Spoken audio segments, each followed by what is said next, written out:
नमस्कार दोस्तों। आज मैं आपके लिए SSC MTS exam 2024 22 October first shift का समाप्त हो चुका है। इनमें पूछे गए सही प्रश्न मिल चुके हैं जो आपका 100% रियल और ऑथेंटिक क्वेश्चन है।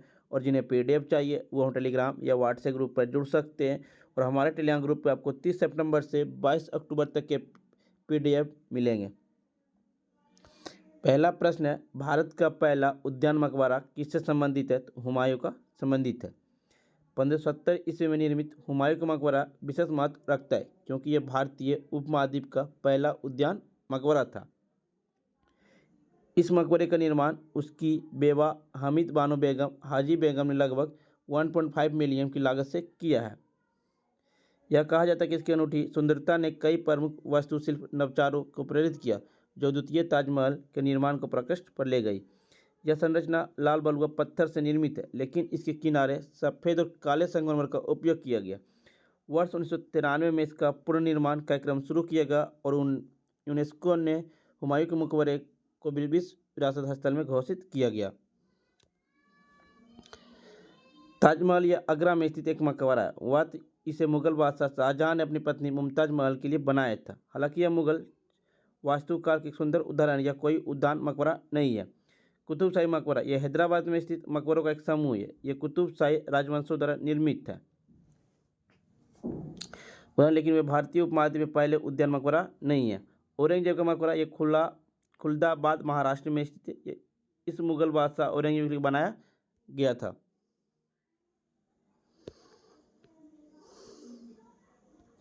बथुकम्मा त्यौहार किस राज्य में मनाया जाता है? बथुकम्मा त्यौहार आपका तेलंगाना में मनाया जाता है। बथुकम्मा एक पुष्पों का त्यौहार है जो मुख्य रूप से तेलंगाना और आंध्र प्रदेश के कुछ हिस्सों द्वारा मनाया जाता है। दुर्गा नवरात्रि के दौरान 9 दिनों तक बथुकम्मा मनाया जाता है। बथुकम्मा शब्द का अर्थ देवी का जीवन में आना। यह त्यौहार तेलंगाना के लोगों की संस्कृति और पहचान का प्रतिनिधित्व करता है और इसमें महागौरी की पूजा शामिल। जीवनदात्री गौरी देवी नारित को संरक्षक देवी के रूप में लोहड़ी बैसाखी या बैसाखी गुरु पर पंजाब के राज्य में मनाया जाने वाला प्रसिद्ध त्यौहार है। उत्तर प्रदेश में आपका गंगा दशहरा ज़्यादातर इस राज्य में मनाया जाता है। गुड़ी पड़वा गणेश चतुर्दशी महाराष्ट्र राज्य में मनाया जाने वाला प्रसिद्ध त्यौहार है। वन रिजर्व अधिनियम किस वर्ष आया था? 1980 में आया था। वन संरक्षण अधिनियम 1980 को वनों के संरक्षण और उससे जुड़े सहायक या आकस्मिक मामलों के लिए पारित किया गया। इस अधिनियम के प्रावधानों के तहत गैर वन उद्देश्यों के लिए वन भूमि की मोड़ के लिए केंद्र सरकार की पूर्व स्वीकृति आवश्यक है। वन संरक्षण अधिनियम 1980 को वर्ष 1988 में संशोधित किया गया था। पर्यावरण संरक्षण अधिनियम 1986 में अधिनियमित किया गया था। इस अधिनियम का मुख्य उद्देश्य पर्यावरण की सुरक्षा सुधार और उससे जुड़े मामलों के लिए प्रदान करना। वन जीव संरक्षण अधिनियम 1972 भारत की संसद के एक अधिनियम जो वनस्पति और पशुओं की प्रजाति के संरक्षण के लिए अधिनियमित किया गया। राष्ट्रीय जल ढांचा विधेयक 2016, जैविक विविधता अधिनियम 2002, पर्यावरण संरक्षण अधिनियम 1986, वायु प्रदूषण रोकथाम और नियंत्रण अधिनियम 1981, 1970 का भारतीय वन अधिनियम, ऊर्जा संरक्षण अधिनियम 2001। एम ए चिदम्बरम स्टेडियम किस राज्य में? चिदम्बरम स्टेडियम किस राज्य में? तमिलनाडु में। स्टेडियम चेन्नई को चेपक में समुद्र के किनारे से कुछ 100 मीटर की दूरी पर स्थित है। एम ए चिदम्बरम स्टेडियम जिसे आमतौर पर चेपक स्टेडियम के नाम से भी जाना जाता है, चेन्नई तमिलनाडु भारत के में एक क्रिकेट स्टेडियम 1916 में स्थापित या कोलकाता में ईडन गार्डन के बाद देश का दूसरा सबसे पुराना क्रिकेट स्टेडियम है। चेपक नाम का प्रयोग लोकप्रिय रूप से एम ए चिदम्बरम अंतर्राष्ट्रीय क्रिकेट स्टेडियम के लिए किया जाता है जिसे चेपक स्टेडियम के नाम से भी जाना जाता है। ऐसा माना जाता है कि चेपक का नाम स्वयं उर्दू शब्द चे बाग से लिया गया जिसका अर्थ 6 उद्यान है।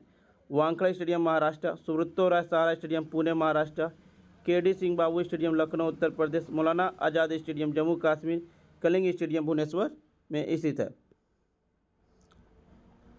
2011 की जनगणना के अनुसार भारतीय जनसंख्या का वृद्धि दर कितनी है? तो दशकीय वृद्धि दर 17.72% और वार्षिक वृद्धि दर 1.64% है। सर्वाधिक जनसंख्या घनत्व वाला राज्य बिहार है। सबसे कम जनसंख्या घनत्व वाला राज्य अरुणाचल प्रदेश। सबसे कम आबादी वाला केंद्र शासित प्रदेश लक्षद्वीप। सर्वाधिक जनसंख्या वाला राज्य उत्तर प्रदेश। सबसे कम जनसंख्या वाला राज्य सिक्किम। उच्चतम लिंगानुपात वाला राज्य केरल, 1000 पुरुषों पर 1084 महिला। सबसे कम लिंग अनुपात वाला राज्य हरियाणा। उच्चतम साक्षरता दर वाला राज्य केरल 94%। सबसे कम साक्षरता दर वाला राज्य बिहार 61.80%। 2011 की जनगणना के अनुसार भारत की आबादी 121 करोड़, लिंगानुपात 1000 पुरुषों पर 943 महिला। भारत का घनत्व 382 व्यक्ति पर किलोमीटर। शिशु मृत्यु दर 2006 में 57 व्यक्ति प्रति 1000 जीवित जन्म पर। मृत्यु दर 407 प्रति लाख जीवित जन्म पर। देश की साक्षरता दर 74.04%। उच्चतम महिला साक्षरता दर केरल 92.1%। सबसे कम महिला साक्षरता दर बिहार 51.5%। सर्वाधिक जनसंख्या वाला राज्य आपका उत्तर प्रदेश। सबसे कम जनसंख्या राज्य सिक्किम। जन्म के समय जीवन प्रत्याशा 63.5% पुरुष। जीवन का समय प्रत्याशा 63.5% और पुरुष का जीवन का 62.6% और महिला का 64.2%। जनसंख्या वृद्धि दर 17.7%। सबसे ज़्यादा अनुसूचित जाति आबादी उत्तर प्रदेश। सबसे कम अनुसूचित जाति आबादी नागालैंड। सबसे ज़्यादा अनुसूचित जनजाति आबादी मध्य प्रदेश। सबसे कम अनुसूचित जनजाति आबादी पंजाब। अल्लम वैली किस नृत्य से संबंधित? अल्लम वैली भारतनाट्यम शास्त्रीय नृत्य से जुड़ी हुई है। अल्लम वैली भारतनाट्यम के पंडालूर शैली की प्रमुख प्रतिपादक। उन्हें भारतनाट्यम को पंडालूर शैली का लोकप्रिय बनाया गया। अल्लम वैली को पारंपरिक शास्त्रीय गहराई से आंतरिक गैर सार्वजनिक नृत्य कविता में बदलने के लिए जाना जाता है। साल 1991 में वैजयंती माला के बाद अल्लम वैली भारत सरकार से पद्मश्री पुरस्कार पाने वाली दूसरी सबसे कम उम्र की नर्तकी बनी थी। साल 2004 में उन्हें पद्म भूषण से सम्मानित किया गया। 2001 में उन्हें भारत की राष्ट्रीय संगीत नृत्य और नाटक अकेडमी संगीत नाटक अकेडमी पुरस्कार से भी सम्मानित किया गया। साल 2004 में उन्हें फ्रांसीसी सरकार से सेविलियर डेस आर्ट्स एट डेट्स लेटेस्ट पुरस्कार भी मिला है। अल्लम वैली ने साल 1984 में चेन्नई में द दीपशिखा डांस बेंच की स्थापना की थी। भारत के प्रधानमंत्री किस प्रकार का मुखिया होता है? कार्यपालिका का मुखिया होते हैं भारत के प्रधानमंत्री। संविधान के भाग 5 अनुच्छेद 52 से 78 तक संघ कार्यपालिका से संबंधित है। संघ कार्यकारिणी में राष्ट्रपति, उपराष्ट्रपति, प्रधानमंत्री, मंत्रिपरिषद और भारत के महान्यायवादी शामिल होते हैं। प्रधानमंत्री भारत सरकार की कार्यपालिका का प्रमुख होता है और इसे अक्सर वास्तविक कहा जाता है। प्रधानमंत्री भारत के राष्ट्रपति का मुख्य सलाहकार और मंत्रिपरिषद का प्रमुख भी होते हैं। भाग 5 में अनुच्छेद 74 से 78 तक प्रधानमंत्री और मंत्रिपरिषद से संबंधित है। यह कैबिनेट के अध्यक्ष और कैबिनेट की बैठकों की अध्यक्षता करते हैं। प्रधानमंत्री सदन के निचले सदन का नेता होते हैं। वह केंद्र सरकार के और विदेश संबंधों में भी मुख्य प्रवक्ता होते हैं। वह भारत के राष्ट्रपति मुख्य सलाहकार के रूप में कार्य करते हैं। प्रधानमंत्री अपना इस्तीफा पत्र भारत के राष्ट्रपति को सौंपते हैं। वह परमाणु कमान प्राधिकरण, नीति आयोग, कैबिनेट की नियुक्ति समिति, परमाणु ऊर्जा विभाग, अंतरिक्ष विभाग और लोक शिकायत पेंशन मंत्रालय के प्रमुख होते हैं। राष्ट्रीय हरित हाइड्रोजन मिशन ने कब तक 5 MMTPA हरित हाइड्रोजन उत्पादन का लक्ष्य रखा है? 2030 तक रखा है। हर साल 5 मिलियन टन प्रति वर्ष हरित हाइड्रोजन उत्पादन का लक्ष्य रखा है। इस मिशन की शुरुआत 4 जनवरी 2023 को हुई थी। भारतीय संविधान में अनुच्छेद 48 किससे संबंधित? कृषि और पशुपालन से संबंधित है आपका। आप देख लीजिए समाजवादी संबंधित अनुच्छेद आपका अनुच्छेद 38 राज्य सामाजिक, आर्थिक और राजनीतिक न्याय को बढ़ावा देना। अनुच्छेद 49 में राज्य यह सुनिश्चित करेगा कि सभी नागरिकों के पास आजीविका पर्याप्त साधन और किसी भी व्यक्ति या समूह के बीच धन का समान वितरण न हो। अनुच्छेद 39 से गरीबों के समान न्याय और मुफ्त कानून की सहायता प्रदान करें। अनुच्छेद 41 जब प्रावधान राज्यों को बेरोजगारी, वृद्धावस्था, बीमारी की विकलांगता के मामले में नागरिक को राहत प्रदान करने का निर्देश देता है।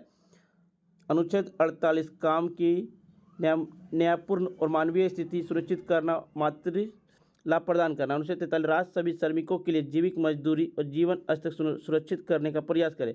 अनुच्छेद 43 से उद्योगों के प्रबंध में श्रमिकों की भागीदारी सुनिश्चित करने के लिए कदम उठाना। अनुच्छेद 47 लोगों का पोषण स्तर, जीवन स्तर के ऊपर उठाना और सार्वजनिक स्वास्थ्य में सुधार करना।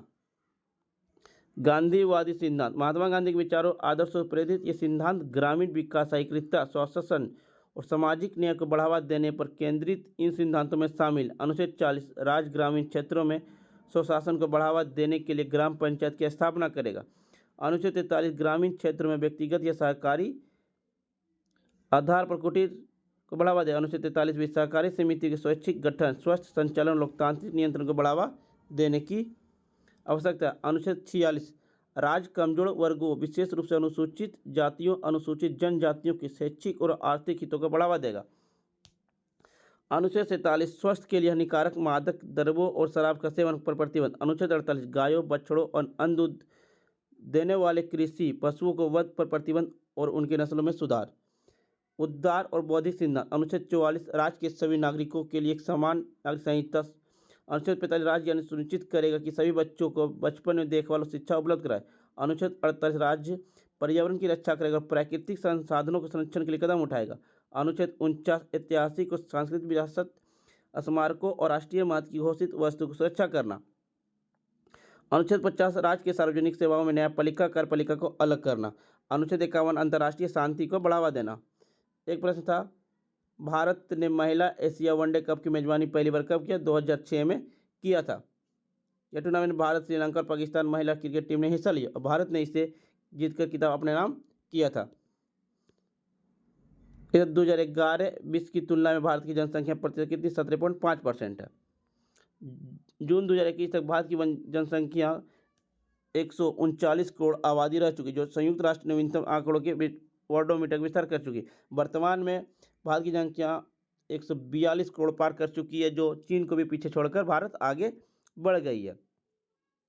2021 में भारत जनसंख्या भी कुल जनसंख्या 17.7 के बराबर है। जनसंख्या आधार पर देशों और निर्भरता की सूची में भारत दूसरे स्थान पर है, अब पहले स्थान पर है। जनगणना 2011 के अनुसार केरल का विकास दर कितनी? 4.91% है। भारत कृषि पर निर्भरता कितने प्रतिशत? भारत की लगभग 58% आबादी जीविका पर निर्भर है। भारत स्वतंत्रता हुआ था 1947, तो भारत में कितने परसेंट लोग कृषि पर आधारित थे? 75% लोग कृषि पर आधारित थे। भारत में 70% ग्रामीण परिवार अपने जीविका के लिए मुख्य रूप से कृषि पर निर्भर है। भारत में 82% किसान छोटे और सीमांत थे। राष्ट्रीय कृषि और ग्रामीण विकास बोर्ड बैंक नाबार्ड की एक रिपोर्ट मुताबिक देश में 10.07 करोड़ परिवार खेती पर निर्भर है। 2011 की जनगणना के मुताबिक भारत में कृषि श्रमिकों का प्रतिशत हिस्सा 54.6% था। फ्रेंड्स, आपको वीडियो पसंद आ रही तो लाइक शेयर सब्सक्राइब जरूर करें। एक आपको कहता है राजस्व प्राप्ति कौन सी देती है? राजस्व प्राप्ति तो विश्व बैंक ऋण देती है। फ्रेंड्स, आपको वीडियो पसंद आई तो लाइक शेयर सब्सक्राइब जरूर करें और वीडियो पसंद आई PDF पाने के लिए अपन टेलीग्राम या व्हाट्सएप ग्रुप पर जुड़ सकते हैं। एक दिया था ब्रेड बनाने के लिए किसका प्रयोग करते हैं? ब्रेड बनाने के लिए आपका ईस्ट का प्रयोग किया जाता है। मिलते हैं फ्रेंड्स नेक्स्ट वीडियो में। जय हिंद।